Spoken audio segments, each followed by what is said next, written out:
Do you like books? What about books that read to you? Not the books themselves. That would be interesting if books had voices. It would be like once upon a time. You don't know if the book what voices the books would have. Who knows? Sometimes the books are read by authors. Sometimes they're read by voice actors.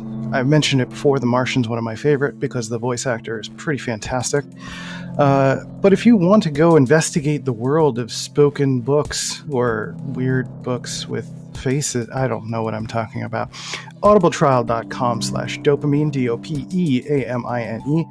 Get your first ebook for free and then pay monthly to get as many ebooks as you can muster. So go ahead and do that thing.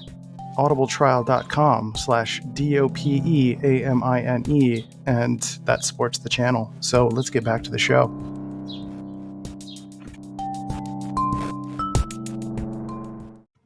Hello there, C-Note here, and welcome to the last episode of DOPEamine. It's a little weird. I never really thought this day would come, but it feels like the right time. It's weird because it's kind of out of nowhere.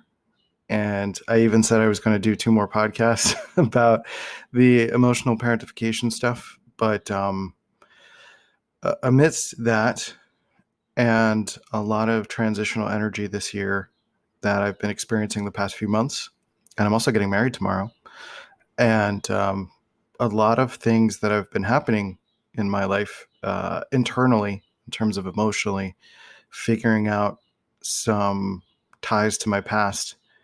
I've been in the middle of reading PTSD by, I need to pull up the book real quick.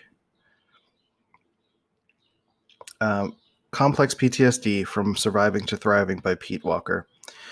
There's a section I just came across related to pseudo cyclothymia. Now on this podcast for 4 years now, I have been talking about my mental health on this podcast, my cyclothymia, my emotional moods, my various intellectual understandings of what's kind of happening in my head.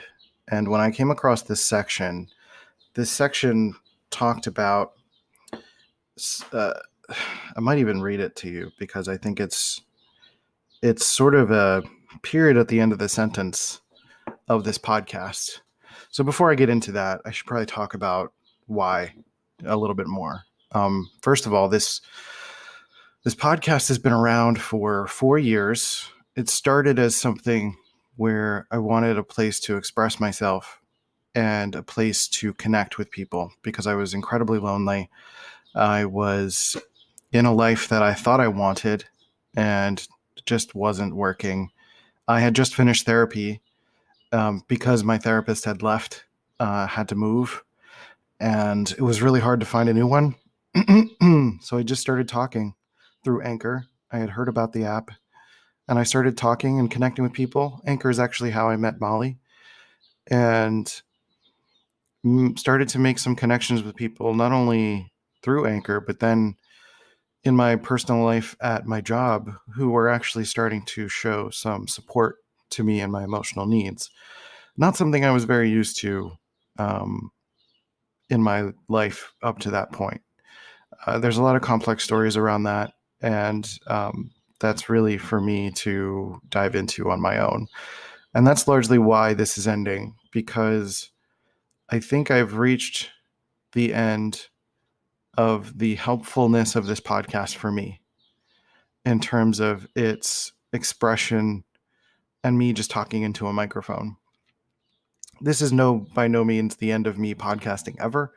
I may do another type of podcast. I may do something that's a little bit more business focused and practical in terms of what I'm trying to accomplish with my INTP related work and personality work, and even creative expression. And, I don't know where that's going, but, I enjoy podcasting too much to not ever do it again. But I think this form of mental health expression and sort of performing my own cognitive behavioral therapy on the podcast is coming to a close. And it's largely because I'm reaching an end of the usefulness of just talking about how I feel, meaning that I'm getting to a place where I'm needing to feel how I feel and to grieve a lot of my past, to feel and recognize the weight of the complex PTSD that I'm actually experiencing. So I've talked about complex PTSD on this podcast before. There are 400 episodes, so if you're showing up at the last episode, you can go through them and hopefully you can learn something from them. I will still be accessible at Let's Go C Note on Twitter, particularly, but I'm probably going to be limiting the ability to do any kind of intellectual labor around mental health stuff because I'm not a therapist and I've never pretended to be one on this podcast, and not going to be personally. I think some of that is what's changing too. Like I stopped doing coaching and personality profiling because I realized that there's some trauma connected to doing intellectual labor in the past, and it's made coaching very uncomfortable. And there's still some healing to be done there before I can really support anyone in that type of way. So when I've recorded these podcasts, they were meant to be something where I've shared my experience. I've been sharing my process. I've been sharing what's been going on for me. And it's a little bit unfortunate that it does have to end, does have to stop. But it's almost strangely an example of having to finally heal and really do the work of healing as opposed to just talking about it. Like I mention to Molly all the time, all of these like creative things I want to do or these ideas for podcast episodes. And she's always like, great, do it. And there's a lot of things I don't do, or there's a lot of things that I talk about in relation to healing or feeling my emotions or even preaching it to other people. And I don't actually do it myself. And I think it's my turn. I think it's time for me to step away from the microphone, to create some things, to put this energy in a different direction. And I didn't even tell anyone that I'm doing this. This was like really a choice that I just made this morning. Not just this morning. It's been a ongoing thought process for the last few months. And today feels appropriate because, as I've said, there's been this transition energy. Molly and I are getting married tomorrow. We are really kind of focused on this idea of our marriage being this stepping out into the world, into like the real world, and not just being in our heads or not just being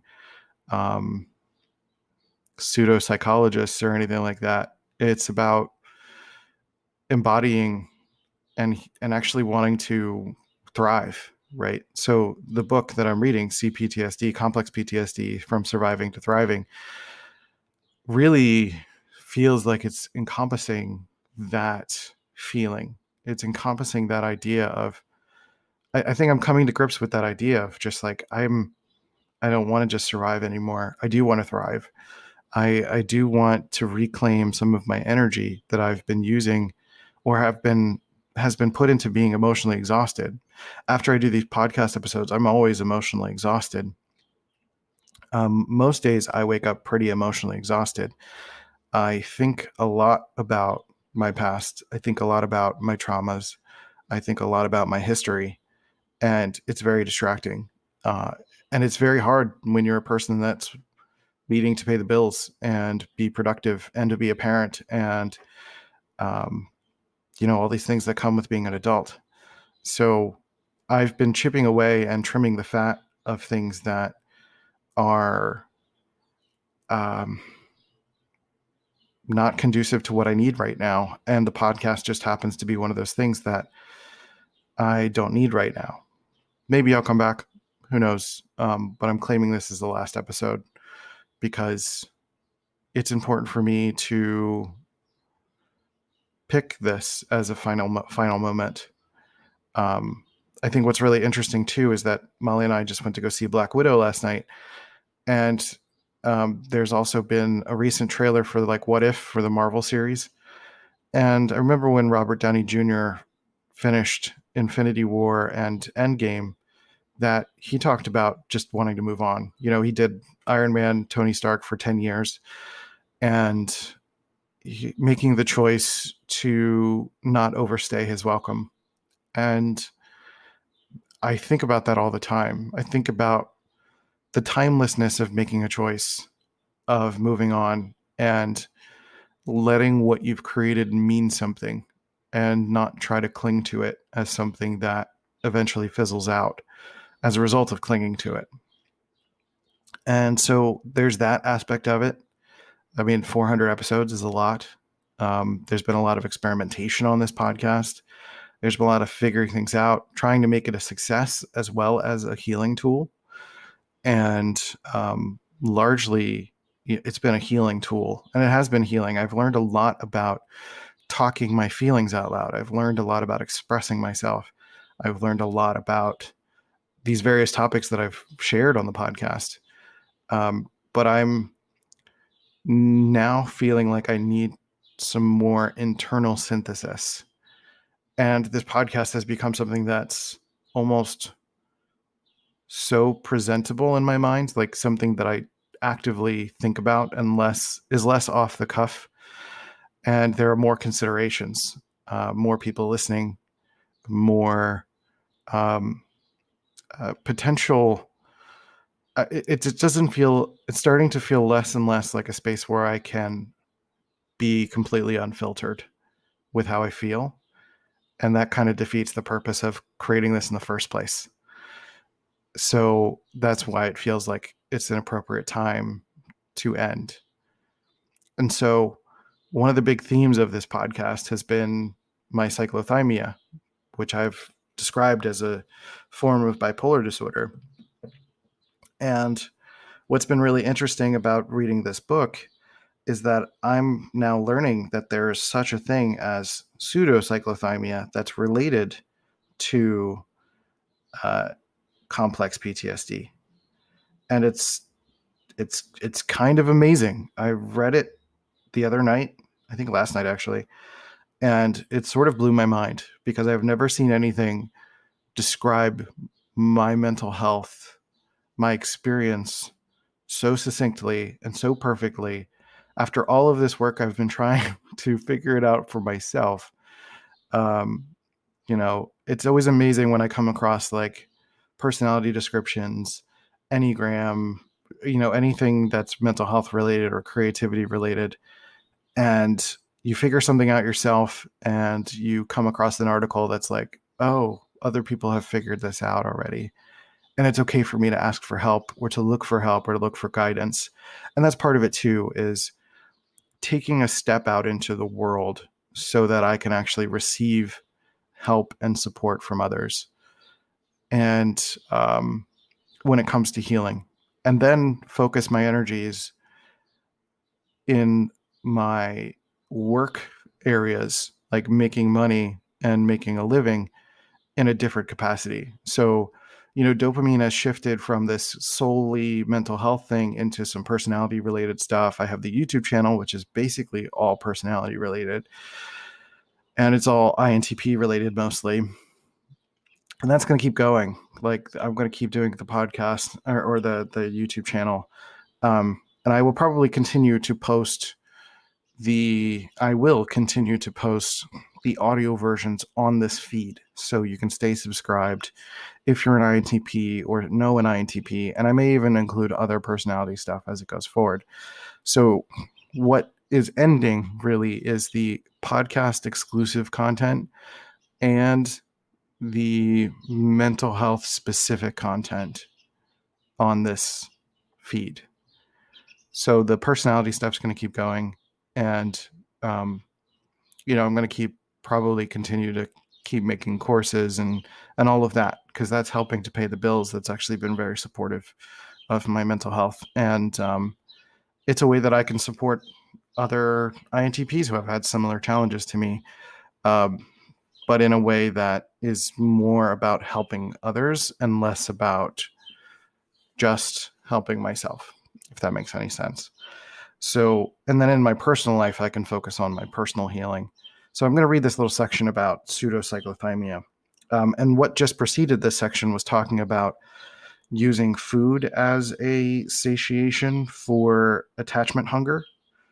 And so this feeling of sometimes there's this conflation between being physically hungry and needing attachment to a person, needing comfort, right? And food, you know the concept of comfort food. So that preceded this, just as a context. So pseudocyclothymia, on a parallel with false hunger, feeling tired is sometimes unrelated to sleep deprivation. It is instead an emotional experience of the abandonment depression. I believe that emotional tiredness comes from not resting enough in a safe relationship with yourself or with another. This emotional exhaustion often masquerades as physiological tiredness. Unfortunately, over time, the two can become confusingly intertwined. When our abandonment depression is unremediated, either kind of tiredness can trigger us into fear. This then activates the inner critic, which then translates tired into an endangering imperfection, which in turn triggers us into a 4F response, which he means fawn, freeze, flight, or fight. Ironically, overreacting to emotional tiredness eventually creates real physical exhaustion via a process called a cyclothymic two-step. The cyclothymic two-step is the dance of flight types or subtypes who habitually overreact to their tiredness with workaholic or busyholic activity. Self-medicating with their own adrenaline, they run to counteract the emotional tiredness of the unprocessed abandonment depression. Eventually, however, many exhaust themselves physically and become temporarily too depleted or sick to continue running. At such times, they collapse into an accumulated depression so painful that they relaunch desperately into flight speed at the first sign of replenished adrenaline. Survivors with this pattern sometimes misdiagnose themselves as bipolar because of their abrupt vacillations between adrenaline highs and abandonment exacerbated lows. Also noteworthy here is the futile journey that many survivors undergo treating emotional tiredness with physiological-based methods. The limited efficacy of such approach, however, typically augments their shame. What's wrong with me? I've changed everything in my diet and in my sleep and exercise regimen. I've taken every available supplement and seen every type of practitioner imaginable, and I still wake up feeling dead tired. There is a healthy way out of this cul-de-sac of misdirected striving. It lies in cultivating self-kindness during those inevitable times when you feel tired, bad, lonely, or depressed. In this regard, the notable AA 12-step acronym, HALT, hungry, angry, lonely, or tired, can be helpful. Accordingly, I recommend that you focus inside to see if you have flashed back into the abandonment depression whenever you experience a HALT feeling. If you have, you can then work to generate the internal self-compassionate attention described above. So that's really why this is ending, because of wanting to spend time on that internal self-compassionate attention. I've been doing some of that in recent months. I've been really spending a lot more time being self-compassionate when I'm having difficult feelings or feeling overwhelmed or overworked or starting to experience the emotionally draining lows. Even just now, I had to take a moment to break between this recording because Molly walked in, and as she was walking in and grabbing a couple things real quick, I was noticing my internal dialogue happening of feeling a little frustrated, but then also having to talk myself down and say, like, it's okay. Like, we'll get back to recording this. And also starting to feel some of the grief coming up of finishing this podcast, because it's been really important to me. I've heard a lot of really great stories as a result of it too. I mean, having 150,000 listens on your podcast is no slouch. It's been amazing to do this process. It's been amazing to share some of my story. But now it's time to really get into healing territory and really focus on my healing and not use this podcast as a flight mechanism. In a lot of ways, I'm realizing how much I divert my emotional needs into helping others. And it's not bad to help others by any means, but I think something that I've talked about in the past on this podcast in relation to sort of like bigger picture things is how instead of focusing on our healing, we end up focusing on helping other people. And if we can really focus on our own healing, if I can focus on my own healing, then I can really have a much more potent impact on the people around me, because I'm not only demonstrating healing and growth and self-love and self-care, but then when it's time to help someone else or really listen, then I can provide a focused action and not necessarily just commiserate or just add to the tornado of sadness or grief or anything like that. And I can actually be potently helpful and listen when it's time to listen, or help when it's time to help, and not try to overexert my sense of importance by helping people, but doing so a bit more genuinely as a byproduct of helping myself. So while I've talked about using this podcast as like almost a self-indulgent thing, it's somewhat the other way around now that I think about it. It's been this sort of flight mechanism of helping other people as an avoidance of really dealing with my shit. And my stuff is really, it's hard. It's a lot. And that's part of one of my first things first things to own is that it is a lot. And even in this book, there's a section all about diminishing your own experiences. And I've done that regularly. And so owning the severity of my happenings, like what my life has been and what I've needed and what I haven't gotten and what I'm needing and what I'm getting now in a lot of ways externally, I'm now wanting to translate into making that truth a reality internally, that I have people that love and care for me, that I have an amazing support in my partner and some close friends, and wanting to continue to cultivate those relationships. And so a lot of what I'm wanting to do personally is owning the severity, like I said, and allowing myself to get angry about it and then sad about it. I mean, I haven't cried in 15 years, like one of those good cries. I haven't cried in over a decade. And that's a lot of energy in my body. So the fact that I feel tired all the time makes so much sense.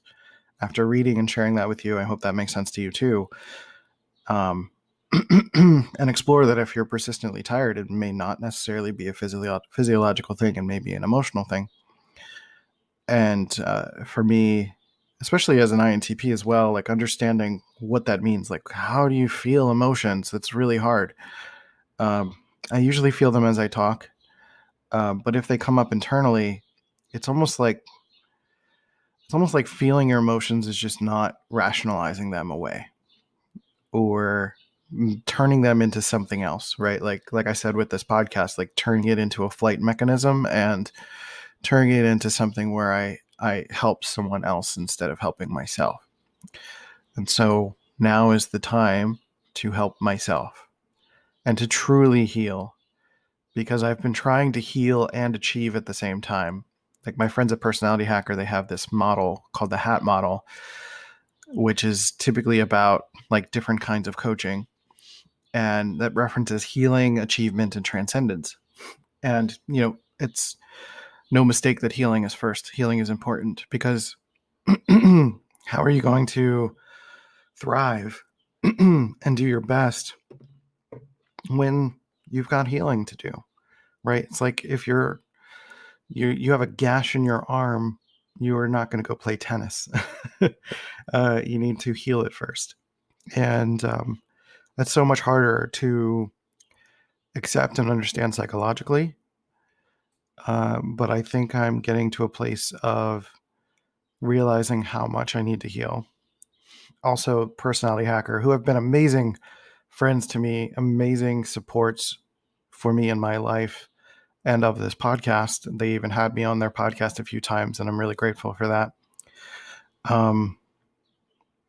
They had a podcast with their friend Bruce Music about the ACEs score. And the ACEs score is about basically like your the emotional traumas, in a sense. I forget what the actual acronym stands for, but it's, your ACEs score is really supposed to be quote unquote like 0 or 1, very few things, and these are things that are difficulties in your childhood, like things that you just did not get the support for. I have 6, so that really hit me. That hit me because when I experience or I think about 1 or 2 of them, and these are not just moments, these are persistent things. That's why it's complex PTSD. Complex PTSD is repeated traumas, as it were. And so if I think about one moment or 1 or 2 things, it's easy to dismiss them. It's easy to say that, oh, that was just this person feeling this thing in this moment, or they were doing the best that they could, or any number of reasons to dismiss it. But I'm finding now that they're showing up regularly in my mind, especially after that awareness of having 6 of them. Suddenly, like every other moment, there's a new one playing in my mind. And it's becoming recurring in a way that is making me aware that this is not an isolated incident kind of thing, that there's persistence in having not gotten what I needed as a child, and now needing to heal from that. So I'm angry about it. I'm frustrated, and I need to feel that. I'm feeling that right now. It's really hard because like I'm noticing my internal critic calling myself dramatic for even starting to choke up a little bit. And that's one of the things that I'm working on, is that internal critic as well. So, I mean, this book, Complex PTSD, Surviving to Thriving, covers so much of that. I'm not even halfway through the book yet. I've kind of been jumping around, and that's what I like about it too, is it says like, hey, if you're experiencing this, go read this first. Or if you're experiencing this, go read this first. And is really good at linking to the different sections. And so managing and having conversations with my internal critic is something I want to work on. Noticing and accepting and honoring the fact that this is my real, authentic, genuine experience, that I'm not making this up, because that's often how I feel, is that I'm making up the severity of my own trappings. Because there are people who are thriving, right? And it's easy, we talk about it all the time, it's easy to compare yourself to other people. It's easy to compare the success of others. And I think that's like the exhaustion that I'm feeling, is that I've been trying for so long to make some sort of success happen. And things are happening slowly with the INTP stuff. And I'm going to continue that because it's really amazing and helpful to INTPs. And they've been really grateful, and I appreciate them for that. But I've been trying so hard in spite of my challenges. I've been trying so hard for so long. I'm turning 36 this year. That's a long time to deal with this stuff since you were a kid. And I know many people are dealing with it for so much longer than I have. That's not to diminish my stuff, right? And look, I just did it. It's like other people have it worse. It's like, nope, it's something I got to stop doing, right? Is saying stuff like that. Like, my experience is severe. It is what it is. And it's part of it is that acceptance. So I've been trying so hard, and um, I'm tired of trying in spite of this thing. And so I'm wanting to put this effort into healing, to put this effort into focusing my strength into genuinely helping people, but not as an avoidance tactic, not as a flight tactic to avoid feeling what I need to feel, addressing what I need to address. Lately, I've been feeling, as I've also been tapping into the self-preservation instinct within me, according to the Enneagram, sort of the instinctual sequence. I'm self-pres repressed, which is the third in the instinctual sequence. And so self-pres repressed typically shows up as like not really caring for your own physical needs all that much, and kind of being dismissive about self-preservation things, and even involving a little bit of like finesse and focus. So that explains some of the ADHD-ish symptoms that I've experienced in my life as well. So as I've been focusing on that, I've been feeling smaller, like physically shrinking, not literally, but I've been feeling like a child and accessing this child part of me. And I'm realizing how scared this part of me is, that I've set up a lot of protectors in my psychology to keep that child safe, but in a overbearing parent kind of way.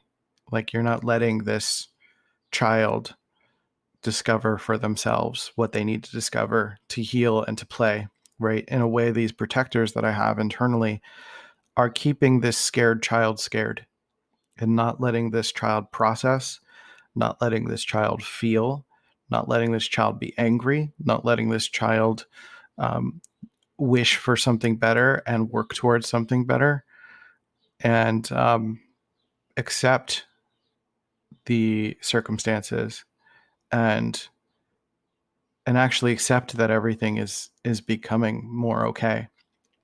So as I celebrate my marriage with Molly tomorrow, that's really a launching pad for this aspect of my life, to accept the healing and love that is being given to me, and that I deserve it, and that it is something that I deserve to give to myself in the form of taking care of myself, not only physically, but mentally, emotionally, and not diminishing my experience, and feeling like I'm worthy of being a success, and being someone that can just be, and also someone that can play and find joy, and continue to be the best father that I can, and break a lot of these cycles